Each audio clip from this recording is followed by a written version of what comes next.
Hello বন্ধুরা, কি ভাবছো আমার জন্মদিন? না না, আজকের হচ্ছে জামাই ষষ্ঠী।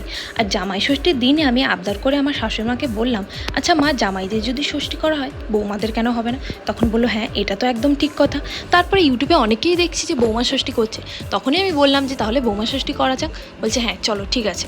তো বলার সঙ্গে সঙ্গে আমি একদম রেডি হয়ে গেছিলাম বৌমা ষষ্ঠী নেওয়ার জন্য।